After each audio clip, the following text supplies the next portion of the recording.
رسول الله مبارک له دوه کسان راغلیو، یو يهودي یو مسلمانو. دی مسلمان او د يهودي په خپل مابین کې په ځمکه باندې تنازع و، ځمکه باندې تنازع و د مسلمان او د يهودي.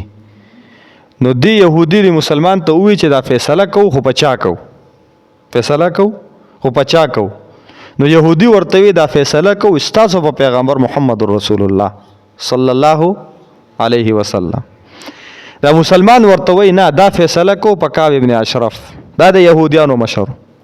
هغه ورته وی دا فیصله په استاسو پیغمبر محمد رسول الله کو، دی ورته وی نه دا فیصله په کعب ابن اشرف کو. بهرحال دا يهودي په دماله قوي شو، دا فیصله راوړل رسول الله مبارک له پیغمبر علیه الصلاۃ والسلام ته زمونږه تنازع د پدې ځمکه مالی د الله پیغمبر د په مابین کې فیصله وکړه. پیغمبر علیه الصلاۃ والسلام چې دا غوي خبره واوریدله، دا غي حکم دی شواهد تو وکتل. پیغمبر علیه الصلاۃ والسلام د يهودي په حق کې فیصله وکړه چې د ځمکه استاد اوزه. اوس دا مسلمان دی يهودي ته وایي چې دا فیصله نه منم، وی دا فیصله خو استاد پیغمبر کړی دا وینا، دا فیصله په بل چا کوي، په چا یې کوي؟ په عمر ابن الخطاب رضی الله تعالی عنہ باندې. دا فیصله لاړ عمر ابن الخطاب رضی الله تعالی عنہ.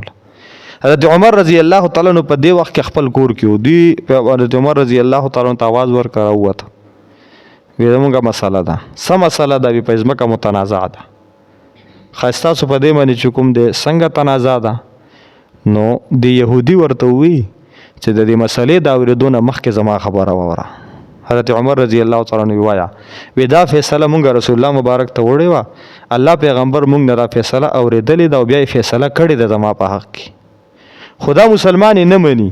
نو دې ماته وای چې دا فیصله په عمر ابن الخطاب رضی الله تعالی عنہ باندې کو. دا مطلب دا و چې عمر ابن الخطاب خو اشداء علی الکفار، دا قرآن مجید د حضرت عمر مبارک وي، د کافرانو مبارک سخت دی، بس هغه دا ووري يهودي دی کنه، به چې مړ د ځمکه د مسلمان ده، هغه د کافرانو مبارک سخت دی، دا کافر به حق فیصله نه کوي. او چې دا خبره حضرت عمر صاحب ته وکړله، حضرت عمر صاحب ورته مال یو 2 منټه راکې زه راځم تاسو له فیصله کو. حضرت عمر رضی الله تعالی لاړې کور ته، توره یې راواغستله او دی مسلمان نه یې سر وو. مسله په دې ختمه شوه. د دغه مسلمان ورثه دوی رالل او رسول الله مبارک ته پیغمبر علیه الصلاۃ والسلام ته وی چې حضرت عمر زمونږه مسلمان ورور قتل کړی دی، او قتل مسلمان چې سو قتل کی نو هغه قاتل ته سزا ده. اوس که دا قتل قصدن عمدن کړی وي نو قصاصا به دی قتلیږي، او د قصدن عمدن دا قتل کړی دی نو دی قصاصا قتلول پکار دی.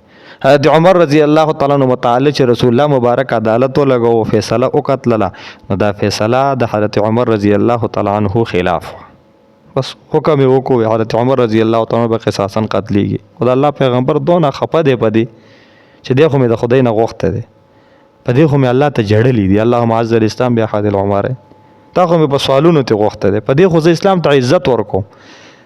خو اسلام حکم دی، متوجه شو ورته سو حکم. د الله پیغمبر خپه دی، ډیر وجړل رسول الله مبارک په دې مساله چې دا بس کیږي. پیغمبر علیه الصلاۃ والسلام په دې پریشانی کې وو، په دې جړه کې وو، الله ته دعا کوله، جبرئیل امین را له قرآن مجید راوړ. 5مه سپاره ده، مستقله رکوع ده.